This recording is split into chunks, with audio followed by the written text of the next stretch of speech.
momenti të dëgjojmë artistin tonë këtu, Clienti Ibrahimi. Faleminderit. Të nderuar të pranishëm, miq të artit, të lirisë dhe të dinjitetit njerëzor. Sot flas si artist. Përmbi të gjitha flas si njeri që beson se trupi, mendja dhe shpirti nuk janë pronë asnjë ideologjie. Martin Luther King tha se çdo njeri duhet të gjykohet jo nga forma, por nga përmbajtja e karakterit. Dhe si modelist, unë punoj çdo ditë me forma. Për artim ka kuptim vetëm kur forma shërben për të shkruar përmbajtjen dhe jo për ta burgosur. Në art, trupi njerëzor është shprehje e individualitetit, bartës së historisë personale dhe hapësirë. Por në sistemet shtypse si mek, trupi nuk është me identitet.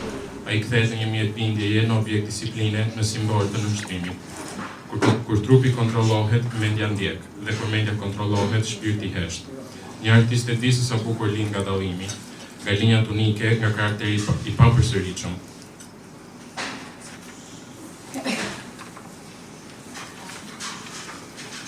Mek vepron në të kundërtën. Ai zhduk individualitetin, imponon sjellje identike dhe ndëshkon shprehjen personale.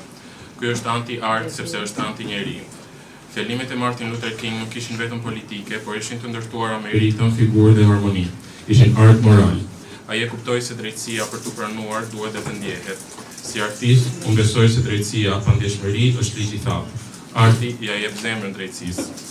Në botën time profesionale, modeli ekziston për të treguar liri, elegancë dhe identitet. Në mek, modeli vetëm i lejuar është modeli bindjes. Aty emocionet censurohen, trupi kontrollohet dhe mendimi rregullohet. Ky është shkatrimi i estetikës njerëzore. Kur një njeri krijon, ai çlirohet. Kur vishet sipas zgjedhjes së tij, ai pohon veten dhe kur ecën me stilin e vet, ai thotë unë ekzistoj. Pikërisht për këtë arsye, strukturën fektare kanë frikë nga arti, sepse arti nuk bindet, arti pyet dhe ndryshon. Nëse dikush nga ata që jetojnë sot në shtypjen e mek do të mund të më dëgjonte, do t'i thosha këtë. Trupi yt nuk është pronë askujt. Stili yt nuk është tradhti, individualiteti yt nuk është krim, dhe brenda teje ekziston ende forma e lirisë, ajo formë që pret të dalë në dritë. Qytetarët e gjatë nuk u kthen njerëzve vetëm kontakti me familjen, u kthen fytyrën, zërin dhe identitetin. Si artist, unë e di, nuk ka vetëm të bukur se sa rithimi një njeriu te vetja. Martin Luther King ndroi një botë ku njeriu nuk shtypet për atë që është. Sot ne po vazhdojmë këtë ëndër.